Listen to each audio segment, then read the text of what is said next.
Welcome to Lipstick and Legacy, a podcast where your story matters and your journey has purpose. Together, we lift and inspire our communities one story at a time.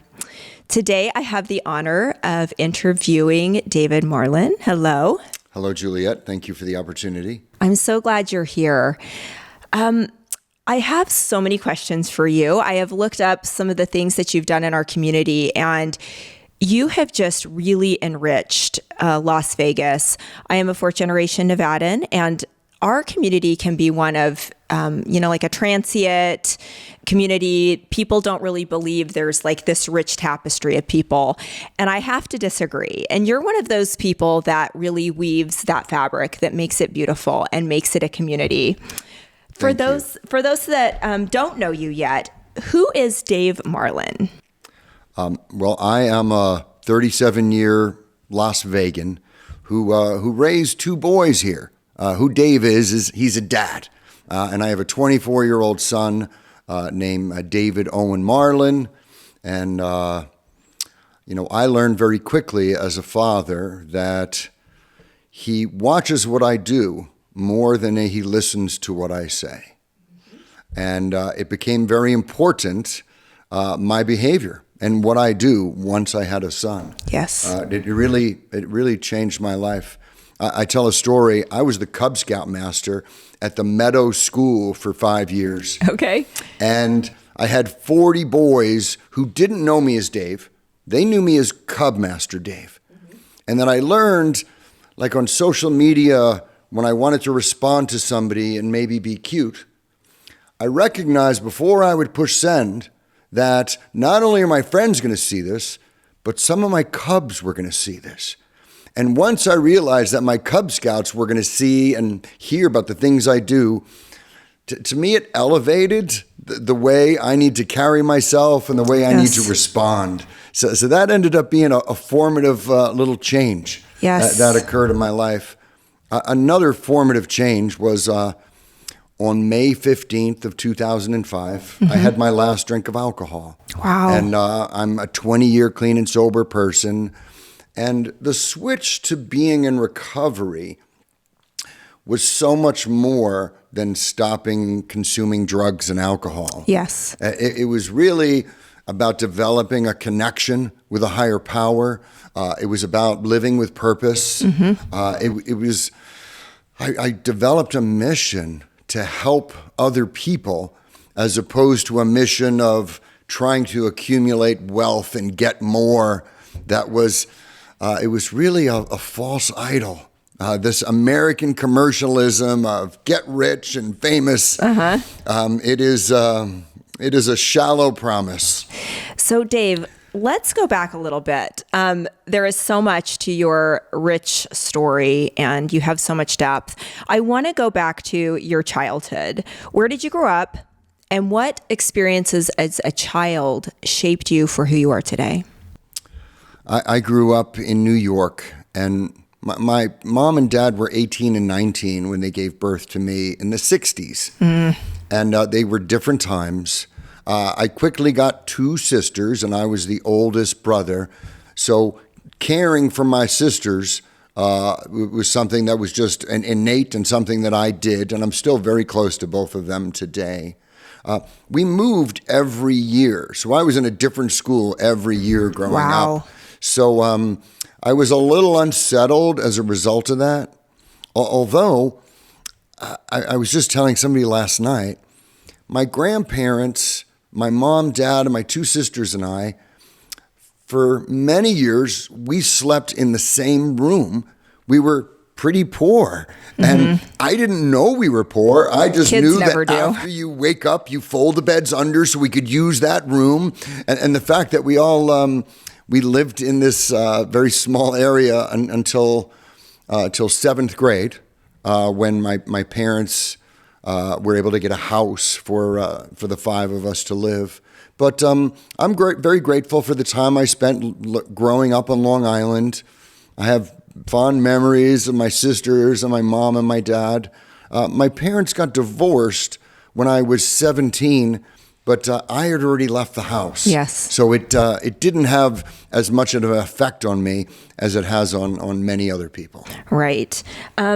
Was there a specific moment when you realized that addiction would be a part of your story? Like, when did you realize that this was going to really shape your community service and your life story? Addiction is really sneaky because I honestly believe every single person who knew me knew that I was an addict except me. Wow. I was the last one to find out. Okay. And while I did spend a few years in that I just didn't care. Yeah. And I was like, I guess I drink and I use drugs every day. And that was the really sad part of my, at the end of my use.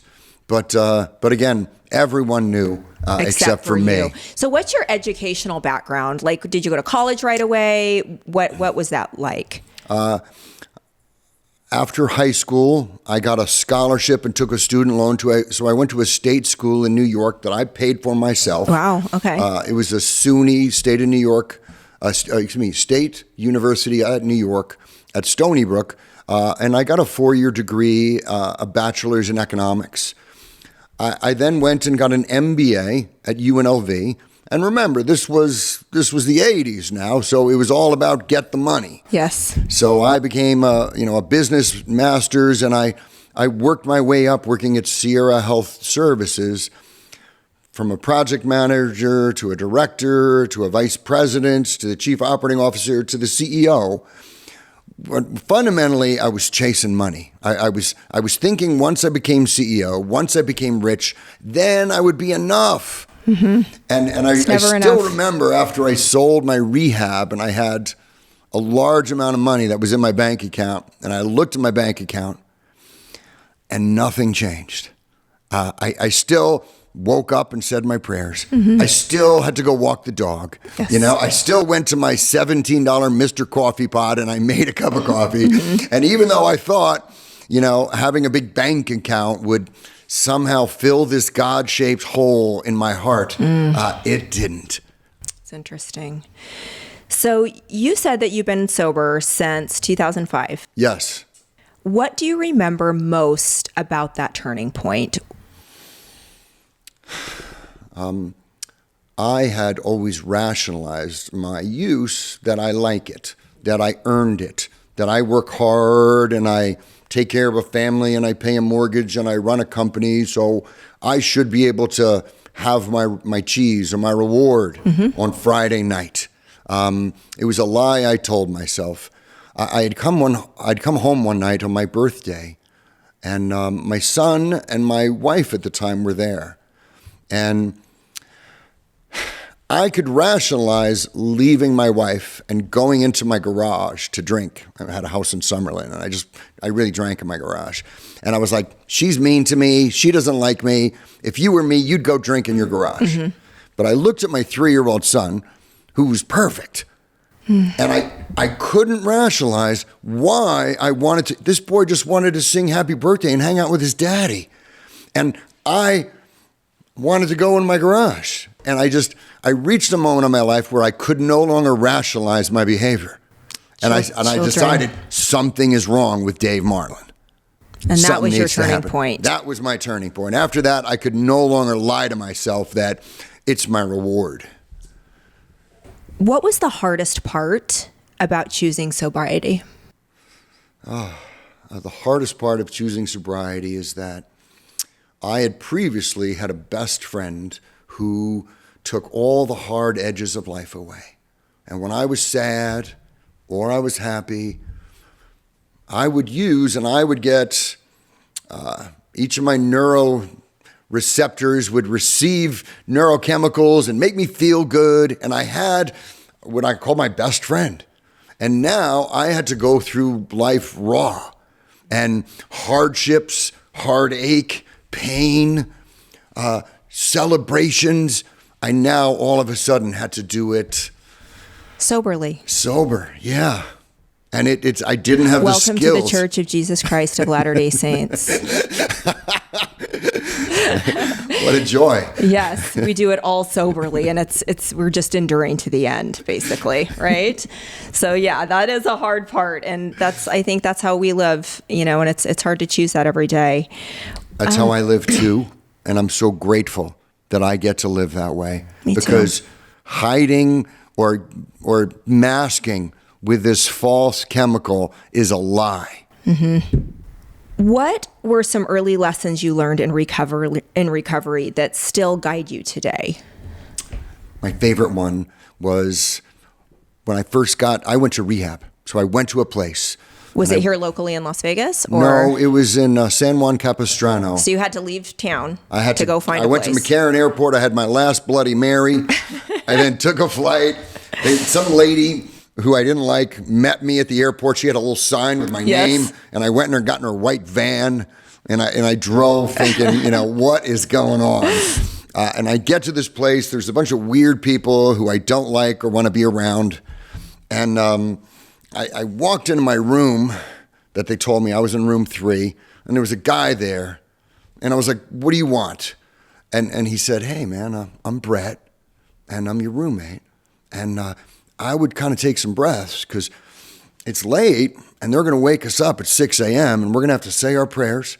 We're going to have to make our bed, go to make breakfast. We can make it to the 7 a.m. meeting, so I would take some breaths, bud. Mm-hmm. And I looked at Brett, and I was like, Brett's not trying to get one over on me. He was just helping me. Mm-hmm. So like, thanks, dude.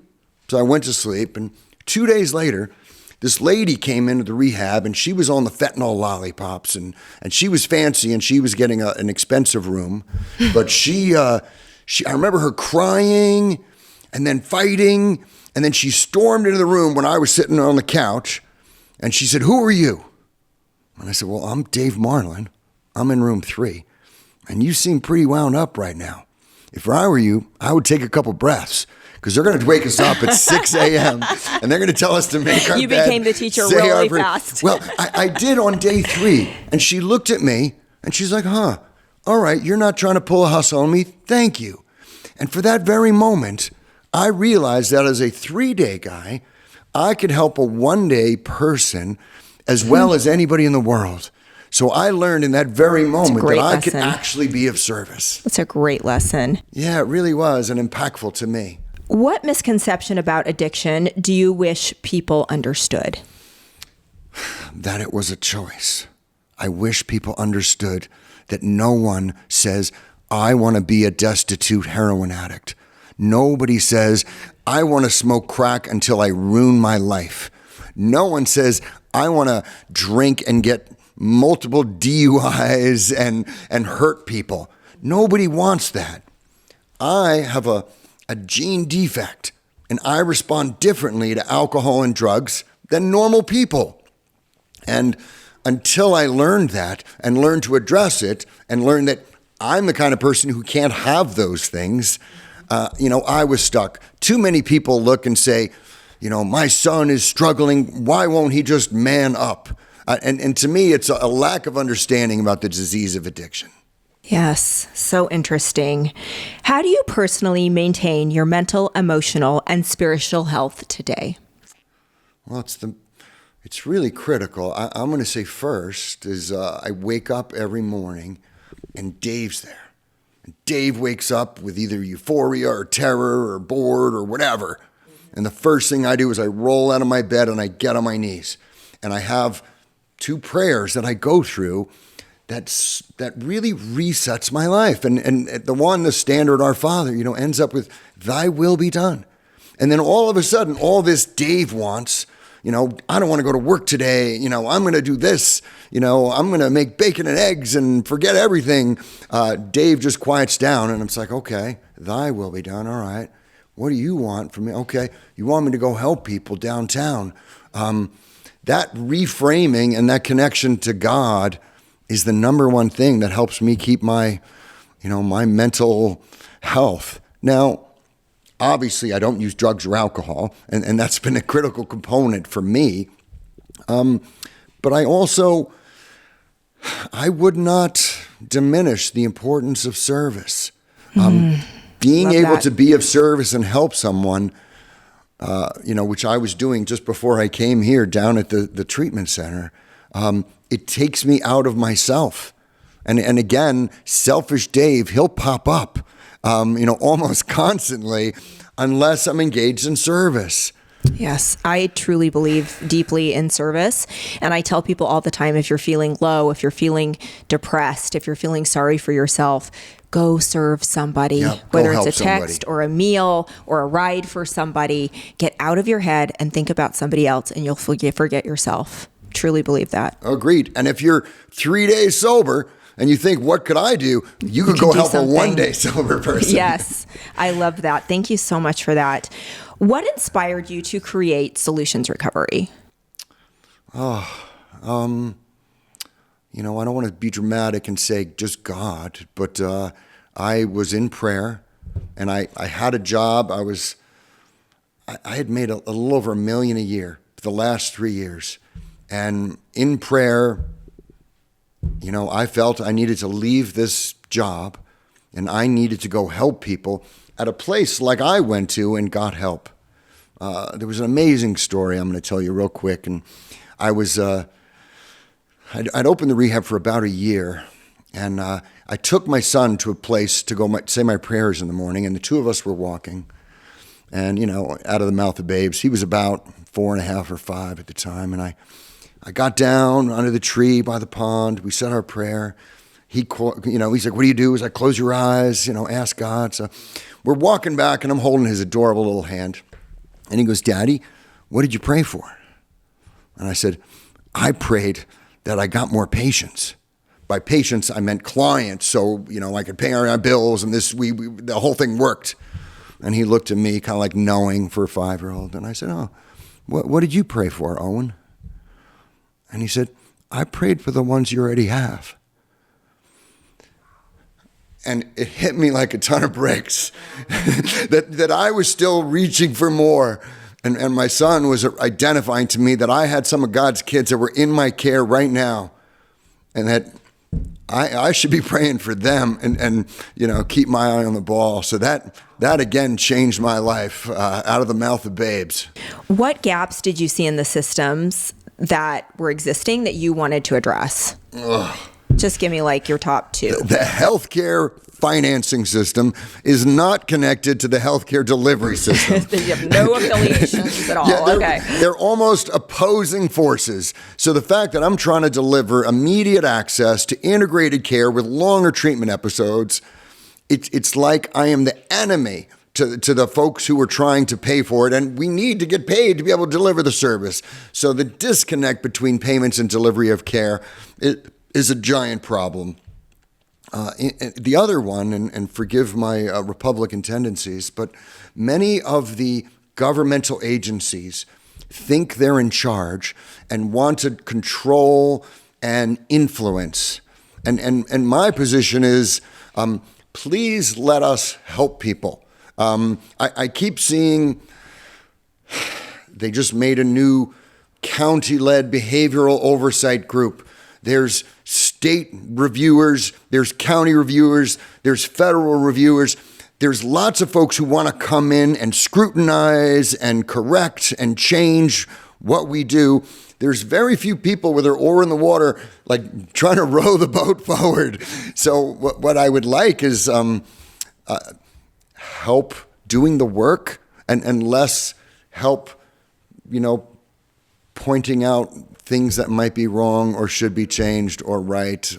Please let us do the work. So one thing I really like about your story is that you've lived it, you saw a problem with it, and you said, now I can be an instrument in fixing a problem that our community has. How did this chapter really prepare you for Vegas Stronger? And tell me a little bit about what that is. Well, I am so blessed with this unique skill set because I was the CEO of the largest insurance company in town. I was the CEO of the largest treatment center in town. And, then I retired. I bought a house at the beach at Del Mar, and I thought I was done. We're never done. And I did that pesky prayer thing again. Mm-hmm. And I kept hearing, sell the beach house, go help the homeless. And I was totally annoyed. And I looked up and I'm like, come on, how about something else? How about, yachting? So I, after time, I told my wife, I said, I got to sell this beach house and I'm going to go open up a nonprofit.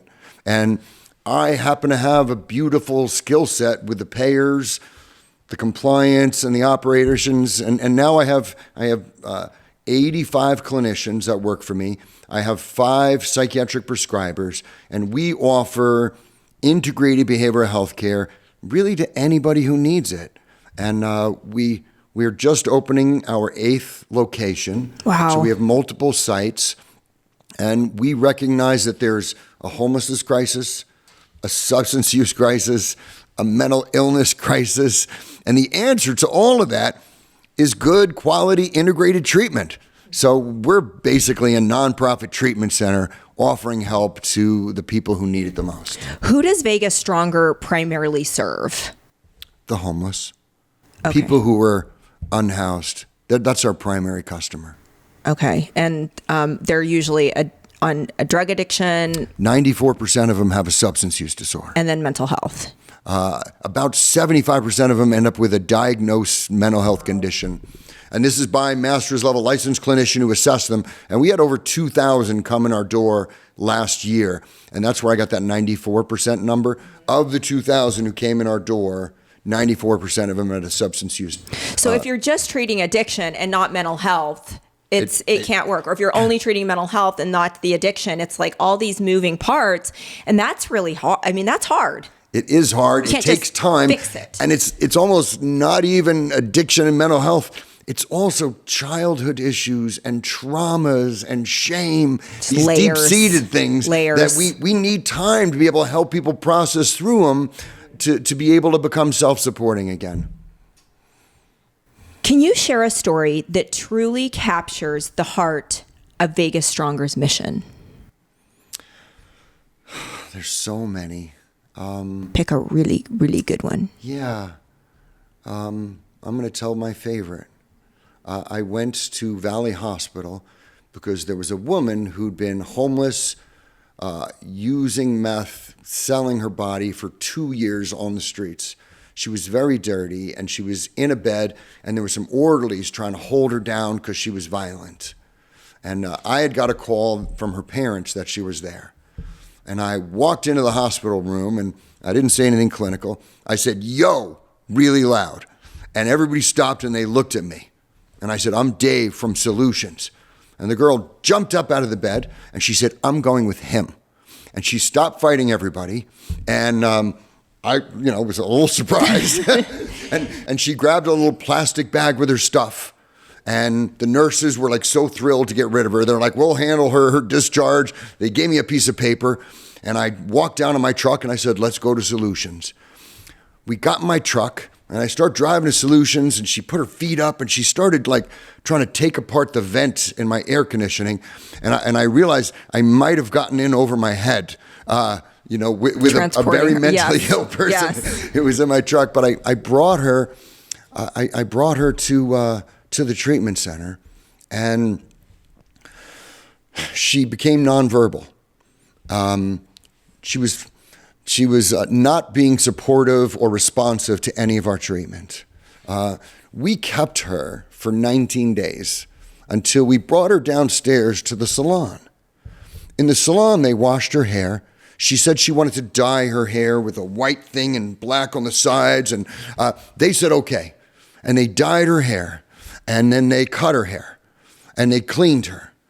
And the next morning, on the 20th day, she woke up and she walked out to have breakfast with her other clients. And she looked at them and she started talking to them like normal. And everybody said, what the heck's changed? And she said that I looked in the mirror, and this is the first day in a long time that I didn't see a hopeless drug addict. I saw a beautiful girl. And she had a psychic shift that occurred by us helping get her hair done. Something so small and simple. So small, but you could see after living on the streets, being raped, going through horrific issues, finally, helping shed some of that dirt was really pivotal. she's actually the name, her name, I call her Lily. And I wrote a book called Saving Lily, and it's actually her story. Oh, okay. And I encourage you to check it out. Yes. I'd be happy to sign a copy and get it to you. It's actually available for $2.99 on Kindle right now. Please check out the book, Saving Lily. And that's her story. That is her story. It's also weaved in with my story into the book, as well as a manual on how to treat addiction. That is incredible.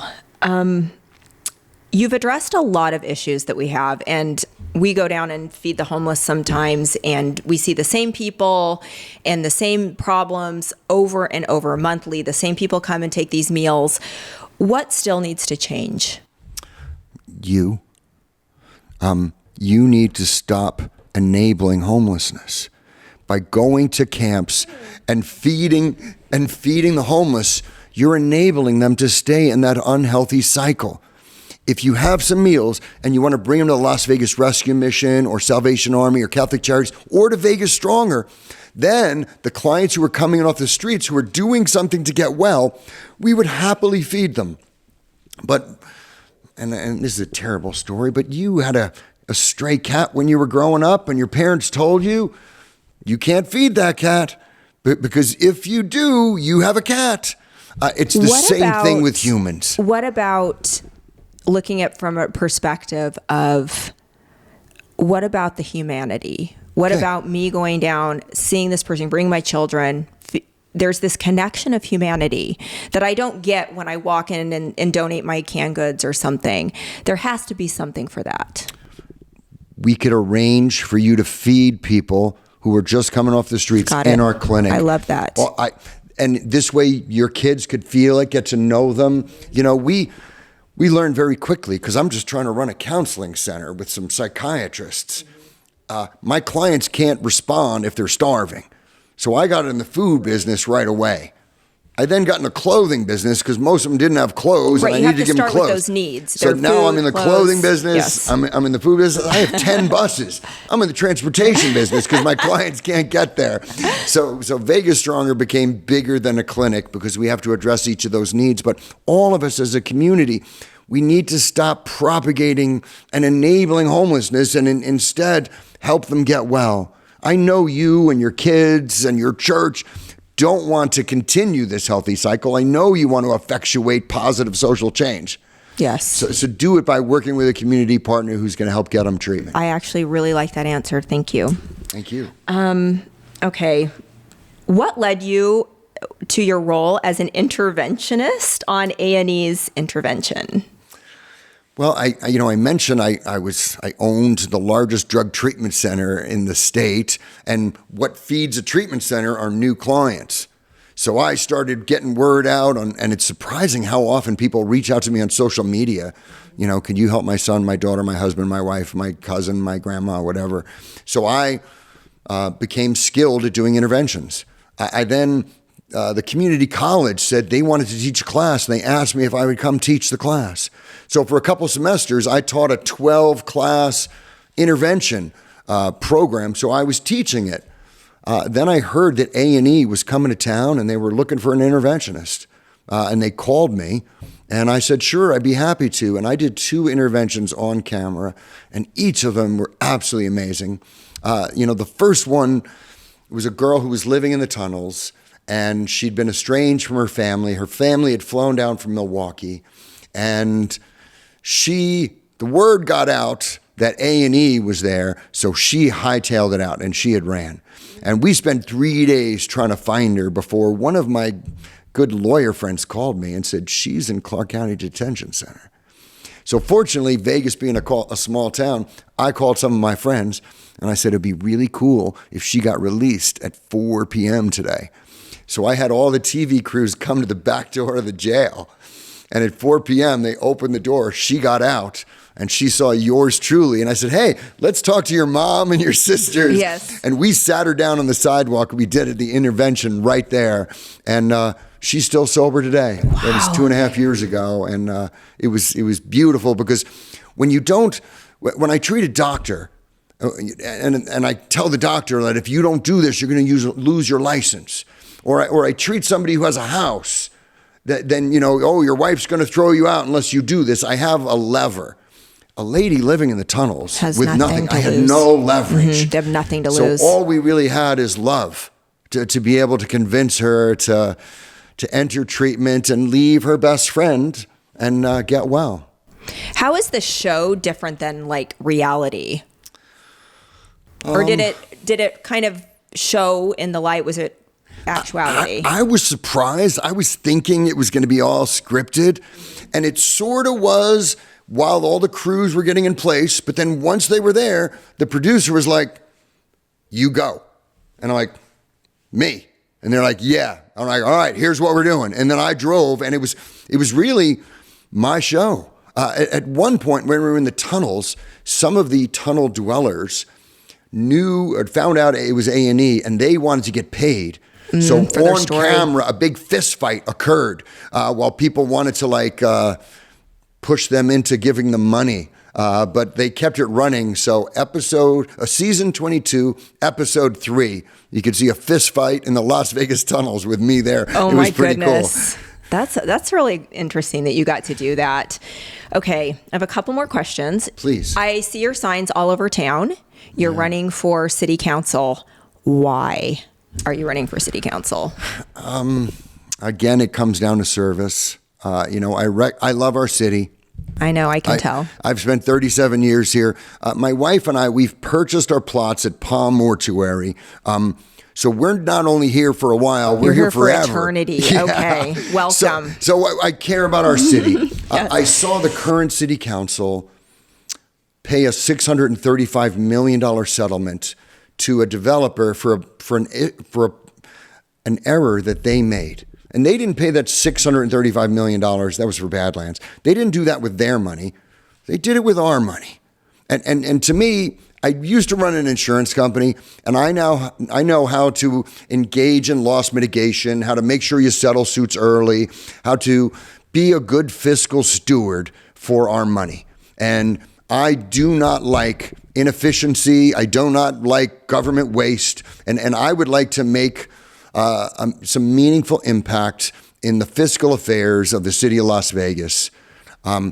They have raised parking fees. They've raised licensing fees. They're exploring raising taxes. Mm-hmm. And I think right now we have an affordability crisis. And I think our community getting more fees from the city is the last thing that we all need as we're trying to get our kids to school and feed our families. Yes. So I'm running as a fiscal conservative to try to help make a difference. And at the same time, I run a nonprofit that's addressing homelessness. And here in Ward 6, I've seen homelessness increase in the last 3 years. Me too. That should not happen in our city. And in just a 4-year term with me as your city council person, I will reduce homelessness. I will make our city more efficient, and I won't raise your taxes. Famous last words. I do love those words, though. I have a long track record of doing what I say. I believe you, and the reason I believe you, and the reason I actually wanted to interview you when I saw your sign, is because of Vegas Stronger. And because of your legacy, I do believe that you've actually put in the work. The people who are building our community, who are putting in the time, you have brick and mortar buildings, you're actually making a difference for people in our community. And those are the kind of people we should have in city council, in government. And one thing that really bothers me is when I see a politician who's never had a job, who's never done the thing that they're talking about. And my husband is a business owner, and we see how these taxes and things are really crippling the things that we do. And it can be really frustrating. So I wish you the best with that. And I do hope that the things that you say are true. And I do believe that they are based on your history. You have a really deep and rich history in making Las Vegas a better place for all of us to live. I have 10 children, and wow. I do care about not just my life, but I have 8 grandchildren being raised right here in Las Vegas, and I want a better place for them to live. This is my last question. You have a book, you have a nonprofit, you have an immense amount of perspective and professionalism, as well as a life story that is hard to talk about, and you talk about it very openly, which I do appreciate. What do you want your legacy to be? I recently passed over 10,000 of God's kids that I helped get off drugs and alcohol. So I could almost say, I'm good. You know, I'm happy with what I set out to accomplish. Now, I have a home run and a grand slam that I'm working on. I would like to materially reduce homelessness in Las Vegas. I'm looking forward to us reading the paper and see Seattle, Portland, San Francisco, LA, homelessness still goes up. But Las Vegas is going down. Why is that? I'm looking, I want that article. That's my home run. So I'm focusing on reducing homelessness in our city. We're a first world city. It should not exist here. The Grand Slam is I've built a playbook that is self-supporting, that should be in every city in America. I think every city should have a stronger. So I don't know if we'll franchise it or we'll just grow. We now have a Reno Stronger. I have a Pahrump Stronger. We just opened up a Phoenix Stronger. So I want to, I'll leave you with this. I had a sponsor in Alcoholics Anonymous. His name's Tony Newman. And he used to ask me this really annoying question that I'm going to ask you. Are you being of maximum service? I think that's a question we need to ask ourselves every single day. Agreed. Because we forget. Yeah. And with the byproduct of it is joy. Is joy. David, thank you so much for taking your time. I truly appreciate the work you're doing in my community. Yeah, thank where you. my family is. It's an honor. And God bless your 8 grandkids and your 10 children. That is so beautiful. And bless me because I have to deal with them. Thank you. Thank you. Pleasure.